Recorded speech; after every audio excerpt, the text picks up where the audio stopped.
पनवेल विधानसभा मतदारसंघामध्ये जे 85,211 मतदार या ठिकाणी नोंदवलेले आहेत, ज्याच्यामध्ये 25,855 मतदार हे 188 पनवेल विधानसभा मतदार क्षेत्रामध्येच दुबार नावं असलेले आहेत.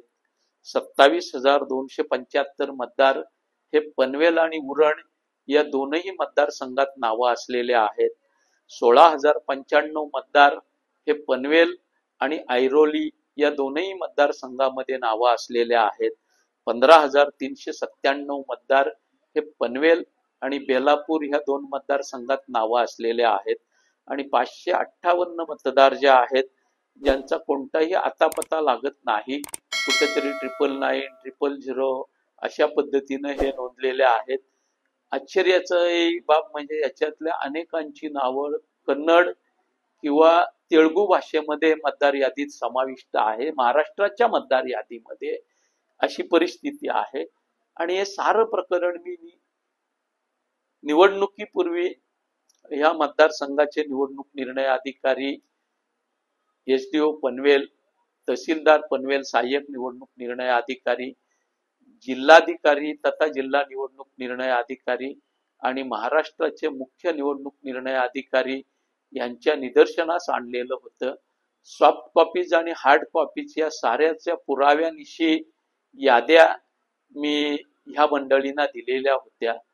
भारत निवडणूक आयोगाला या ठिकाणी ईमेलद्वारा हे सारं प्रकरण मी दिलेलं होतं, पण त्याच्यावर कुठलीच कारवाई झाली नाही. शेवटी मी 10/9/2024 ह्या तक्रारी ह्यांना दिल्यानंतरही कारवाई होत नाहीये कळल्यानंतर 1/10/2024 मुंबई उच्च न्यायालयात गेलो. 7/10/24 या ठिकाणी मुंबई उच्च न्यायालयाच्या खंडपीठानं त्याच्यावर सुनावणी घेतली आणि 11/10/24 मुंबई उच्च न्यायालयानं निकाल दिला की 188 पनवेल विधानसभा मतदारसंघाच्या क्षेत्रातून ही 85,211 नावं वगळण्यात यावीत आणि त्याचा अहवाल हायकोर्टाला सादर करावा. पण दुर्दैवानं ती कारवाई निवडणुकीपूर्वी झाली नाही. मी निवडणूक झाल्यानंतर ह्या बाबीची पडताळणी केली, झालेल्या मतदानाची, फॉर्म 17ची, तेव्हा माझ्या अशा लक्षात आलं की पनवेल मतदारसंघामध्ये या ठिकाणी 11,600हून अधिक मतदारांनी दुबार मतदान एकाच मतदारसंघात केलेलं आहे.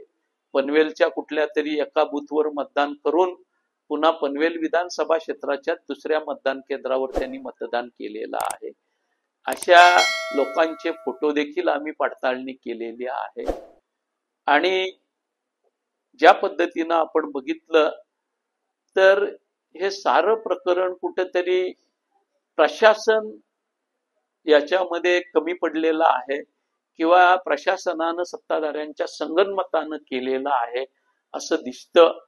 त्यामुळे जर पनवेलच्या पनवेल ह्या एकच विधानसभा क्षेत्रामध्ये एक मतदार 2 वेळेला मतदान करत असेल तर याच्यामध्ये अजून पनवेल विधानसभा मतदारसंघाची 84 मतदान केंद्रांची यादी मला पडताळणी करता आली नाही. काही कारण परत्वे 3 नावं ऍड होतील. ज्यांनी ऐरोलीमध्येही मतदान केलं असे अनेक मतदार असतील की त्यांनी पनवेलमध्ये मतदान केलेलं असेल. ज्यांनी बेलापूरमध्येही मतदान केलेलं आहे असे अनेक मतदार असतील की त्यांनी पनवेलमध्ये मतदान केलेलं आहे. तद्वत अनेक मतदार उरण आणि पनवेल या दोन्ही मध्ये मतदान केलेले हे असतील. तर हा आकडा दुर्दैवानं मी मागणी करूनही मला तीनही मतदारसंघाचे ऐरोली, उरण आणि बेलापूरचे जे निवडणूक निर्णय अधिकारी आहेत त्यांच्याकडून मतदान केंद्रामध्ये वापरलेले ज्या मतपत्रिका आहेत त्यांचं विवरणपत्र फॉर्म 17शी मिळालेलं नाहीये. त्यांनी स्पष्ट सांगितलं की कोर्टाच्या आदेशाशिवाय आम्ही ते देऊ शकत नाही. मी हे कागदपत्र मिळावे उरण, ऐरोली आणि बेलापूरचे, तसेच पनवेलचंही अधिकृत हे विवरणपत्र मिळावं म्हणून उच्च न्यायालयात जाणार आहे. तसे आदेश आल्यानंतर आपल्याला आणखी 11,600 जे पडताळणी झालेले आहेत त्याच्या व्यतिरिक्त किती मतदारांनी मतदान केलं ते कळेल आणि खरा आकडा आपल्याला स्पष्ट करता येईल.